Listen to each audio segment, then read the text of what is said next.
we grew like 300% overnight, which was incredibly quick. Welcome to my channel, where we talk all things real estate, friendships, community, the good, the bad, and of course, all while keeping it real.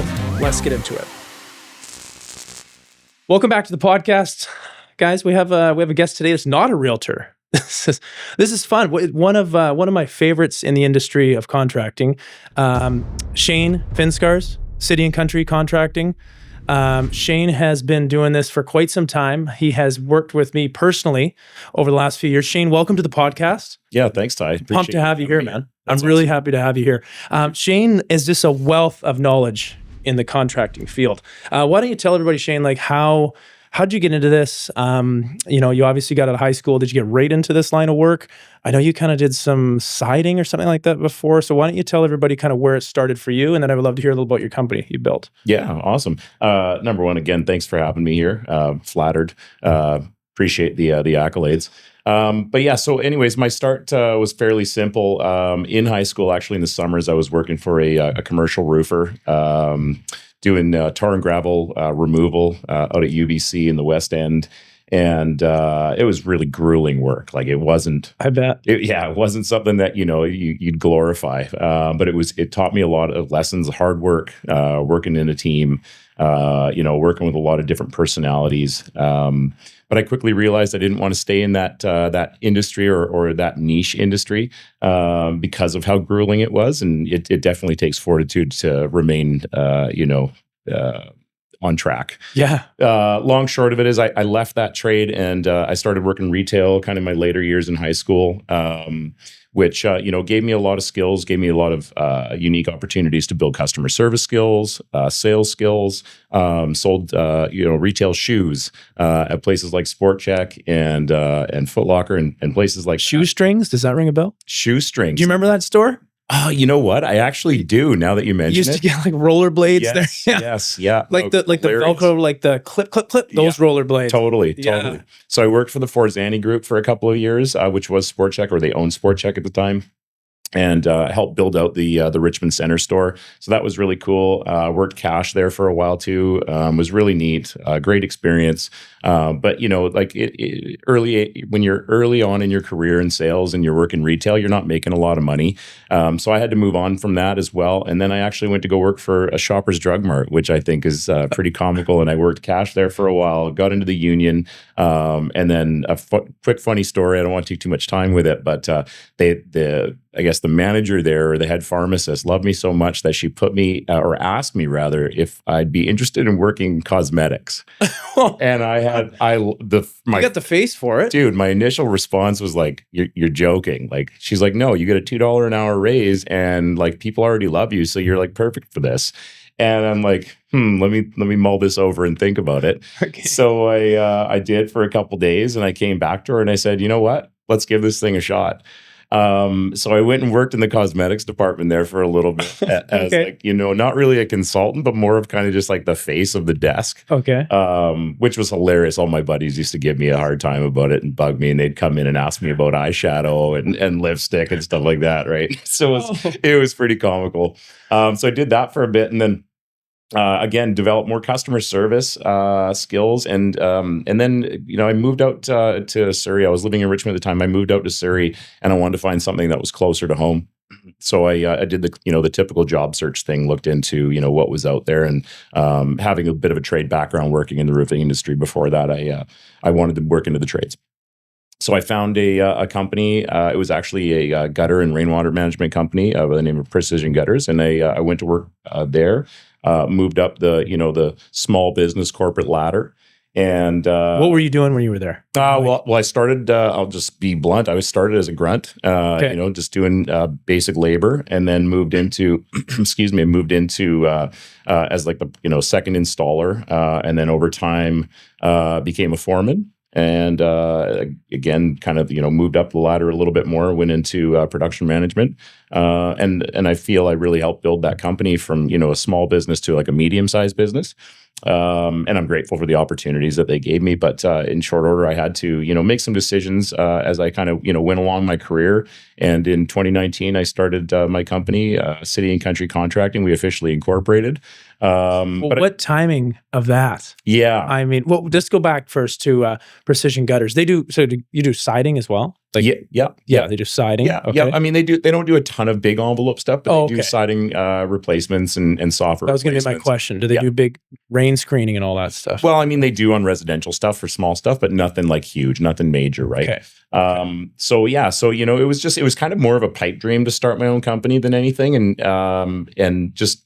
I kind of just did it, man. I just took off and said, I got to do this. So we officially launched, our official launch would have been in 2021 after I left that company. Because, I had some things to work out, whether I, wanted to do it 100%. I was kind of 1 foot in, 1 foot out, still with that company. And then in addition to that, I had a young son and I didn't want to, put him or my family in any risk of, potentially not having that livelihood that was very stable at the time for us. Yeah. But anyways, took right in COVID, just like right in the smack center of it, man. And oh my gosh, you must have scaled quick because So you did like home renovations. Yep. Okay, what was like your main bread and butter? So I was always like an interior hobbyist. Like I would always work on our townhouse and friends and family homes and stuff like that, and doing baseboards, crown moldings, trims, casing, stuff like that. And I've always been like very fanatical about the finishing. So I started doing that, and I started getting a pretty good referral base just because people had recognized that I'd left the company I was working with for a long time. And they just said, we'd really like to have you come work on our place. We've seen what you've done on your own places and other people's places, and we'd love to come see, what you can do for us. So started doing that, hired a guy, needed some help, jumped into, really big renovations fast. As you know, in COVID, people had a lot of money, disposable income, because the powers that be were just kind of handing it out, and it was very frivolous. But I wasn't saying no. So we just kept growing and, started out of my garage, which, was very humble, just classic humble beginnings. And then I rented out this garage space or this storage space in downtown Langley for a little while, and had all my employees, with their key codes to the fob and everything, come to this storage locker. And what were they doing there? Were they you're storing gear, you're storing everything?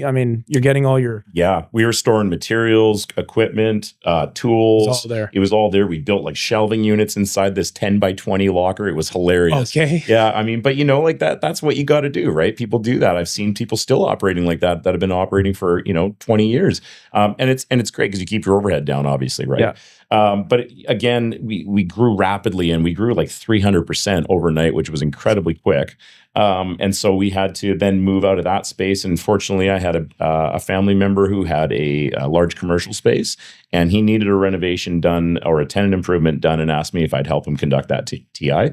Okay. And I said, sure, yeah, so let's do it. So we did that. And at the end of it, he's like, man, he's like, everything went well. He's like, how about we make a deal? Like, you can have this space here in this, big 18,000 square foot facility, and you could build your own little, compound and have your offices and stuff like that. So we did that. And that was a huge help, because I was able to scale again and move into bigger projects and hire more staff and just, give us that more. Do you still have that space? No, I'm not there anymore. Okay. Yeah. But it gave us that real brick and mortar feel. Yeah. And that's what I really was trying to set out to accomplish, right? I didn't want to be like this kind of, rickety white pickup truck guy that, show up, give an estimate, got my shirt untucked and all that kind of thing. Yeah. I wanted to be like a legitimate brick and mortar business and give something stable for people to come to work to every day and feel like it's a good environment. Yeah. So that gave me a really good opportunity and helped us, scale quite quickly again.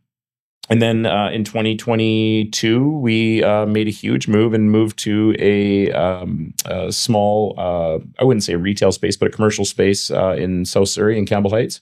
And we've been there ever since. And yeah, beautiful. Yeah, it's awesome. Thanks, man. Yeah. So it's been great, man. The journey's been awesome. It's been it's been humbling. It's been full of passion. It's been rewarding. It's been grueling. Yeah. Can I ask, during the madness, how did you manage all that? Your phone must have been ringing nonstop. You're on your phone. When did you know to not stay up taking any more jobs? Did you feel like you ever burned out? at that time? Yeah, I mean, still experiencing burnout. That's part of, like It's a real thing. Yeah, I mean, there's the work-life balance thing, but I believe more in work-life integration than balance. Anyway, yeah, no, I was burning out quick, and I did take a bit of a dive, and it wears you thin because you just got so much going on. We scaled from, like I said, one guy when I first started to all the way up to like 20 employees really quickly, and it was just wild. It was a wild ride, and that in the experience side of me working in, like small to medium sized businesses prior to that, and also in corporate environment, you do understand how most of the business works, but it doesn't teach you all the stuff behind the doors, right? Behind the curtain. And that's where I really learned a lot of hardships, and it's made me tougher. It's certainly gave me a lot of, insights into how to properly run a business. Albeit we still have a ton to learn, and we're always learning.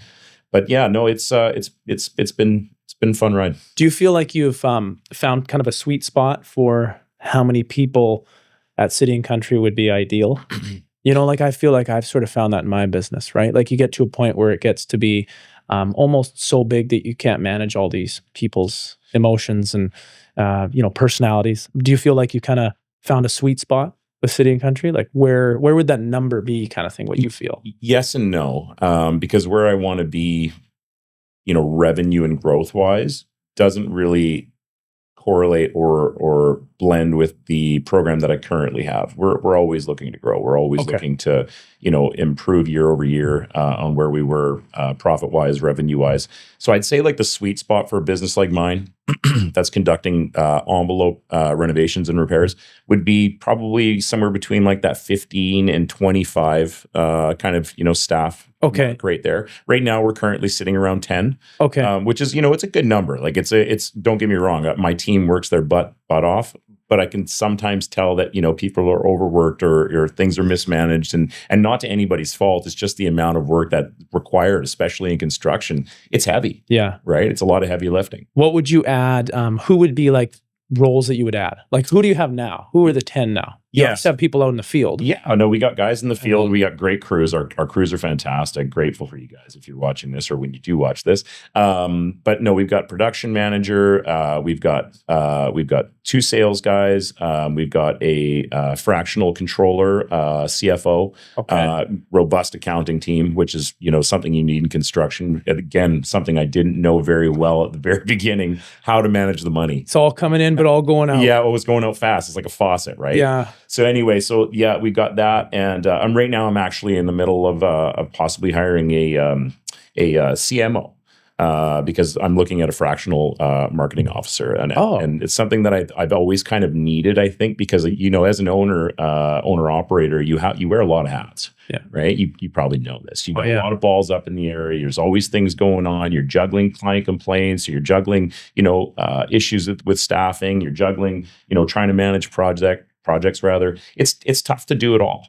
And so just being able to market properly and really having somebody focused on that part of the business that you really need to, get to that 20 to 30% growth rate year over year is something I don't think I have, the capacity to do. For marketing? Yeah. For marketing. Even though we love it, we're good at it. Yeah. It's that's another whole different business. I mean, every night you go to bed, you think to yourself, tomorrow I'm going to do a post on this. I'm going to do some content on this. And you barely ever get to it. It's so tough to do. Well, you're winded, right? You're winded. Then you got to edit it. Then you got to wonder where's it going to go? What platform it's going to go on, right? Like, I mean, social media it's tough, but it does get you that extra 20 or 30%. 100%. It will for sure. 100%. And all organically, right? Like it does take a bit. It takes time, obviously, to build that snowball, if you will. But once it gets going, it only grows from there, right? And then attention is everything. Yeah. I want to get you got to get back doing those little reels you used to do. Yeah. Again, just they're so good. You'd go up on the ladder. Shane would show a little point there where some rot was, and they'd tear it apart and explain how it worked. I learned a lot from that. Yeah. You know what?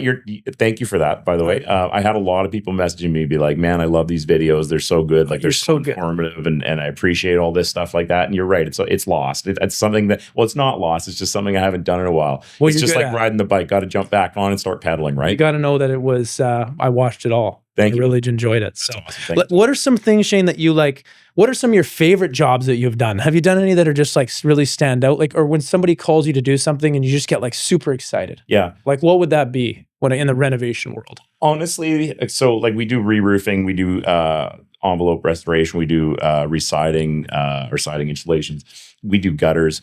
But my favorite is like really like that siding, like that transformative siding envelope project. Exterior? Yeah, because there's so much passion that goes into it, not only from the design side, but right through to the guys doing the finishing work. You know, like you can see the creativity and the passion. And there's always things that, you know, even a designer can't pick up because obviously it's, you know, a very dynamic installation process. Right. And you can see like how much creativity goes into the guys and what they're doing. It's like art. Right. And then when the customer sees it at the end, they're just like, holy cow. Well, it's the outside of their house. Yeah, it's curb appeal, right? Is it always like siding to siding? Could you do like rip off vinyl and put on some brick? Like it's Totally. all that kind of stuff. Totally. Yeah. I mean, you can do masonry, you can do, you know, you can go back to vinyl. There's tons of cool vinyl and PVC products on the market now. Okay. The exterior envelope world is like, it's transforming just like everything else. There's so much happening and it's moving so quickly. There's so many new products on the market and, you know, they're importing from wherever. I'm still a huge believer in Canadian made products. I try to support as many Canadian products as possible. So I always will. You know, they're a little bit more, you know, pricey because of where they're made and obviously labor costs are high and stuff like that. But still, I always try to advocate for Canadian products. There's so many ways to go with siding, and I just think the end product always like looks the best, and people are always pumped about it. It's a new house. Yeah, another huge upgrade is like that I love doing that transforms like the front of a home even without having to do siding is new front door. Yeah. Okay, new front doors like for a very negligible cost, anywhere from like $1,500 all the way up to like $10,000 or even more for like very comprehensive, you know, door packages. But again, like that cost, it just brings so much value to the customer because that's that thing that people walk up to, right? They knock on it, it feels good. It's got, you know, like these really, I don't know, it just feels great to walk up to a brand new front door. It's got a nice craftsman window with a sill on it, a couple side lights, you know, and just, yeah, it provides the customer with that really good feel. Like I got my money's worth. Yeah. It's funny how like one thing can change so much of a house. I mean, for me, I did the fireplace that we redone, you know, floor to ceiling. It changed the whole house inside as soon as you walk in. Yeah, well, I love that. That was a special project, and I took a lot of pride in that. Not that I don't take pride in all our projects, but I took a lot of pride in that one. It was a unique one, and I was grateful for the opportunity. And again, thank you for that. Yeah, I mean, Shayne came in. I mean, everything was make sure it was masked properly. I was introduced to who was coming and going, and I felt like I was really taken care of. So yeah. The job was phenomenal. Amen. What are some of those jobs that you just like hate when somebody calls? Is there anything particular that you just concrete work? Concrete stuff. And there's a lot of it. And it's because concrete's also dynamic and is subjected to a lot of, you know, outside forces like, you know, grade, gravel, soil erosion, you know, all the elements, obviously. And there's a lot of issues that I don't think people really consider before they do any concrete work. So yeah, concrete's probably the one that I don't like. Matching it? Like it never matches. It never matches perfectly. Yeah.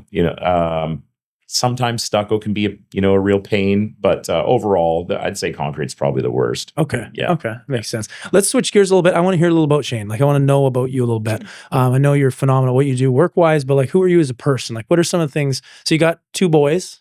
Yeah. How old are they? Well, Wyatt, my oldest son, is 9, and my youngest Ethan is 6. Okay, cool ages. Yeah, little men now. They're turning into little dudes, and it's it's fun watching them grow up. I'm having a lot of fun with it. It can also be challenging. Yeah, that's cool. You also you're a pretty active guy. You just told me that you were at a hockey practice before this morning podcast. So what like you do hockey on the side? Do you love it? Yeah, I don't play anymore. I'll play rec, with the boys going on the ice and stuff like that. And we do scrimmages with them and stuff like that. But no, I do coach hockey. I coach my oldest son's team. I'm an assistant coach for U11. And yeah, loving those guys they practice at 6 a.m. Oh yeah, you'd be surprised how competitive like U11 hockey is. These kids are 9 and 10 years old, and it's wild. And I guess I have a lot of fun with that too. Just kind of watching them go from like these kids who don't really care, except to watch whatever show they want to watch in the morning to like wanting to win games, and they're asking you questions in the morning, like 3 days before a game, like, Dad, who are we playing this weekend? Have we played them before? Are we gonna, what were they like the last time we played? I'm like, buddy, just be a kid again. Yeah. You know what I mean? Be a kid again. But it is kind of fun to watch, right? Just that transfer, them transforming into like little men, like you said. That's super cool. Yeah. Does it get competitive where the parents are like yelling at each other or what? I grew up as a baseball kid, so it wasn't hockey guy, but parents competitive still. Yeah.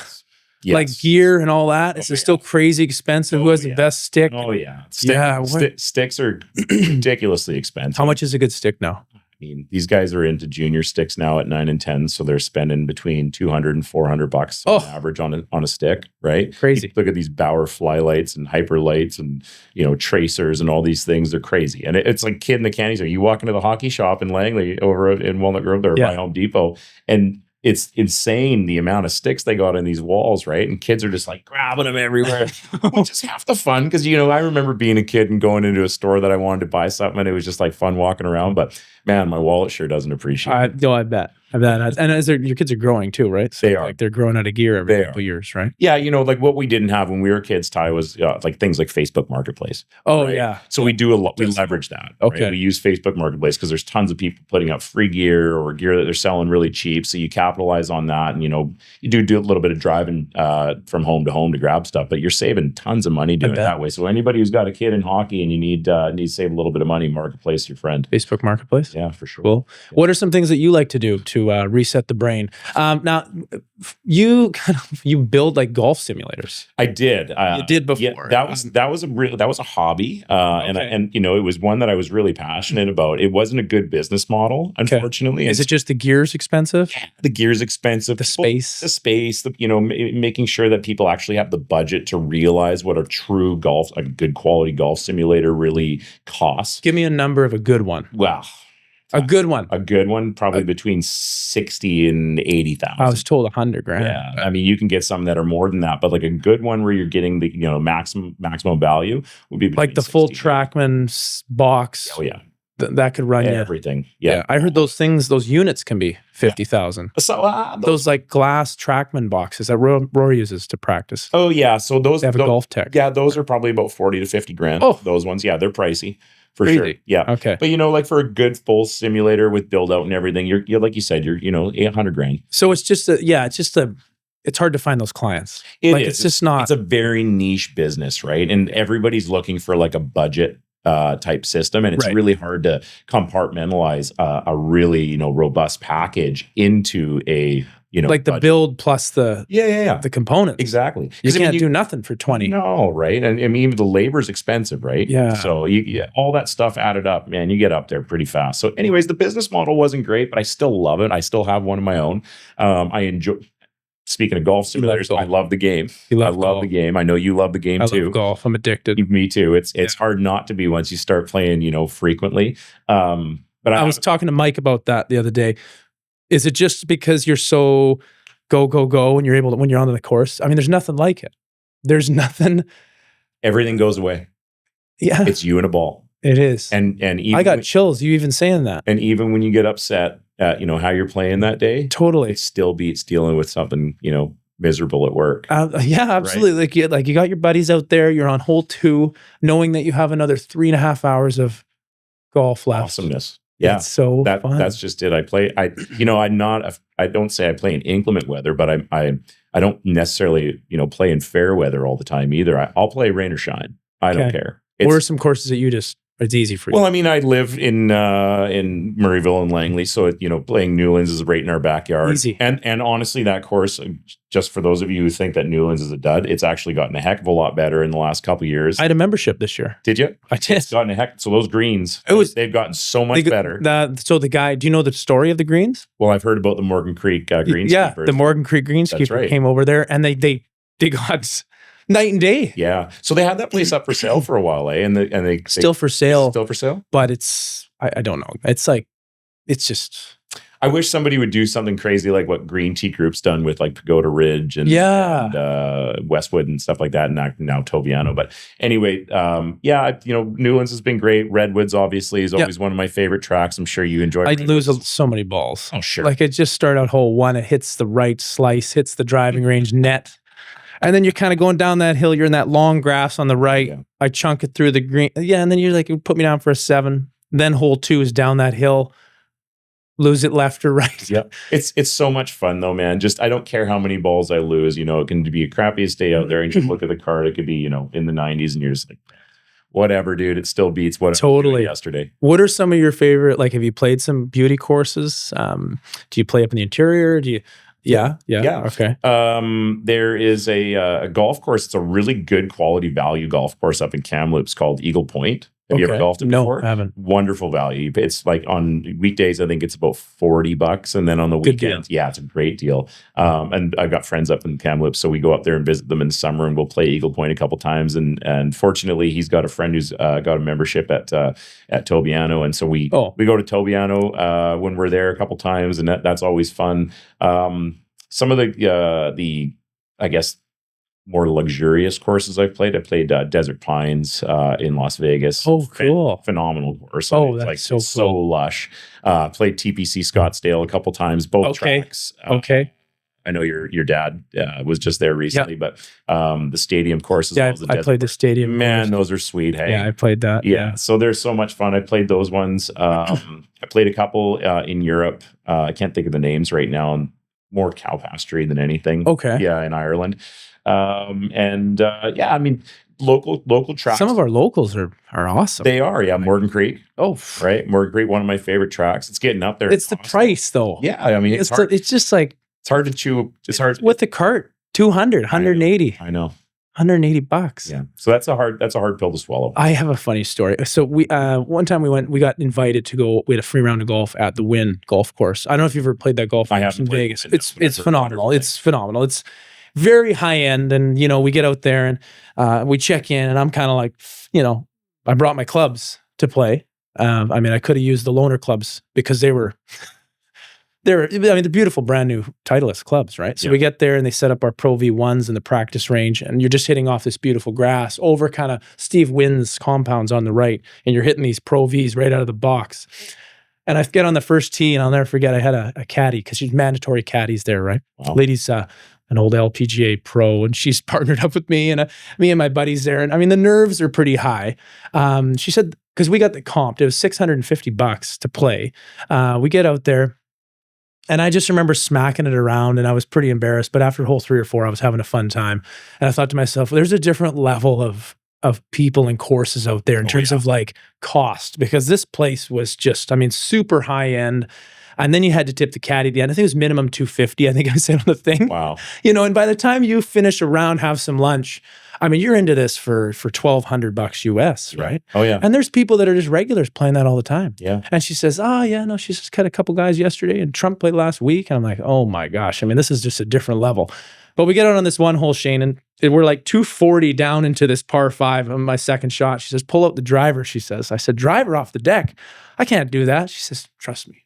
Nice little draw. Land on the green, you'll get it. I pulled out the driver. I line drived it to a palm tree, came back, barely hit my buddy Dowd in the head. And that was just like the best part of my trip. Oh, man. Just showing her that like anybody can play these courses, but man, oh man, is there like some cost to these suckers, man? No kidding. Yeah. And I think that's kind of the thing that's changed over the last several years is just the cost of golf, obviously with COVID, because it got so popular, people being outside, proximity to people, all that stuff. The value of golf and the green fees and stuff like that's just gone through the roof. And I think we need to get back to a place where it's manageable again, because I think they're going to lose a lot of people in the game. I know it grew rapidly through COVID, like I mentioned, but I think you're going to lose people if they don't, dramatically reduce prices on green fees and stuff like that. I agree. I mean, Newlands is still reasonable. Oh yeah. Still play that. And honestly, there's some gimmicky holes, but for the value, midweek, you're paying $35-$40. So my membership, so we played, I forget how many rounds we played last year, 58 or something. So nice. It worked out to be $21. Okay. So I kind of figured out the cost per round, right? And to me, that's awesome. To go out and play that kind of. I was a pass holder at West Coast Golf Group, so we got to play Hazelmere, which I played. Oh yeah. A ton. Oh okay. Swanee set both tracks. Belmont was shut down through COVID because of the pipeline and everything. Is Belmont open now? It's reopened. I would love to see how it looks. I haven't been out since they reopened. I hope the drainage is better because that place was a swamp. Back 9 holes. It was awful. Yeah, along Glover there or whatever. I mean, just like 6 of them are just like a river. Yeah. So, it'd be interesting to see what they've got going on there. But yeah, West Coast Golf Group, they've always been great. Hazelmere is one of my favorite tracks. Yeah. Played there tons. Yeah, it's fun. Yeah. Yeah, it's good times. I mean, I don't know, man. Like golf is just, whatever you're doing, if your life is stressful, if your work is stressful, Get out there. take up golf. Yeah. Now they got the Langley Golf Center, the new driving range is under construction. Have you seen? Oh yeah, haven't seen. Well, I mean, I did the temporary mats out there, but is it getting close to being finished? We're almost there. They're hoping to be open by June, which is going to be cool. They'll have a couple sims in that place as well. Maybe they get some new balls, Shane. Well, they'll have new balls. Yeah. They'll have new balls. Okay. We've spoken to them about it. It's a good little par 3 to smack around too. Par 3, good kids program too. They got the kids membership program there. I think it's $400 for the year. So they have unlimited golf for kids for $400, which I think is great. A great way to get your kids into the game. And I mean, for my kids, that's like a 2-minute bike ride down the road for them. So just, put your bag on your back and ride down the street to the golf course, and you got yourself 18 holes or driving range, right? And that driving range is going to be pretty skookum too. They've got service now. So they've got servers coming out. You can get drinks, you can get wings, like full menu to the range. Yeah, to the range. So it's going to be like top tracer. They're trying to do like the Top Golf thing. That's right. Dialed back a bit. Yeah. So that's going to be a lot of fun. I think a lot of people are excited to have that place opened up again. Oh, right on, man. For you, Shane, like in the business, I mean, we'll wrap up here soon. I mean, I'd love to have you on multiple podcasts, but where is City and Country? Where do you see it going over the next 5 years? What are kind of some goals, some ambitions for you in the business? Is there anything new you're implementing in the business? Yeah. Where do you see it? So I'm implementing something that I'm sure some people are familiar with. It's called EOS. So it's the Entrepreneurial Operating System. And it provides structure for the entire business. And it's based on several metrics. And most of it's revolving around people and results. And if you don't have the right people in place, you're never going to get the results. So you got to, and they have to be measurable, right? All those KPIs, if you will, have to be measurable, and you make decisions based on the facts and based on those results, and you can't sway from that. So that's something that we're implementing, and we're expecting, to, I think, work throughout the business and just provide a good, wholesome structure for us to grow. And then secondly, I'm really going to be focusing hard on strata for the next probably, I guess, the foreseeable future. Big opportunity in the strata market now. Doing what? Yeah, envelope. So re-roofing, siding, repairs, maintenance. Maintenance is a recession-proof business, and I think it's underappreciated. And I also think that a lot of people that are doing it aren't as qualified as they should be to be, conducting that type of work. So we're talking full inspection reports, like fully built out and tailored to the strata. And those are all complimentary as part of the maintenance program as well. Good idea. Yeah. So we're developing some really cool things in the background right now just to, really help stratas and property managers. I've worked with some wonderful property management companies already that, just pretty much say, Shane, like, we need this taken care of. Can you please help us out? And my team will, execute. Right. So we realized a big gap in the market there, that there's not enough good companies focused on that. And as you know, a lot of multifamily going up. There's been a ton of development over the last 10 years in the multifamily world. So there's a need for that. And so that's what we're going to be focused on, pretty heavily is in the strata market. So can you, depreciation reports are done by engineers. That's right. But can you, a lot of these depreciation reports show that there's a lot of maintenance needed. That's right. Right. So can you work with sometimes the strata, the depreciation report? Absolutely. Be that hand. I'd love to be the liaison for them, just to be able to, say, like, make a quick call, say, Shane, I need an inspection done on this. Can you deploy one of your guys, send somebody out, get me something on this roof? I need to see what's going on there. Is there degranulation happening on the roof? Are we missing flashings? Are protrusions leaking? Is the envelope leaking in areas, like, our gutters leak? All those things, because that does add to the depreciation of a building for sure. Right. And I think that it's really underappreciated by not only the residents, but councils themselves that are living there, because they don't often see these problems until it's too late. Yeah. Right. Unless you get a professional inspection, that person shows some of the reporting of the roof and that, which technically they sometimes don't send it back to the strata, so they don't find out. A lot of these council members don't even know. A lot of the 55 plus self-managed ones that were around, or people that just want to have strata meetings every 3 to 6 months. Those times too, they just don't get too involved. And before you know it, the building's 30 years old and requires a lot of maintenance, right? Yeah, 100%. So that's really cool. Yeah, so that's something that we're looking forward to building out. I'm working with a couple people, third-party sources, on helping me build out these programs. It's been work in progress. About a year now that we've been working on building out the platform, but we should see something come to fruition here in the next several months. I can't wait to see it. Yeah, man. Thanks. I can't wait to see it. We're going to wrap it up there. Shane, thanks for coming on the podcast today, buddy. Thanks, Ty. Wealth and knowledge, you're a beauty. Thanks, I appreciate you. Likewise, and look forward to the next one. Awesome, dude. Okay, man. Okay. Take care. Thank you.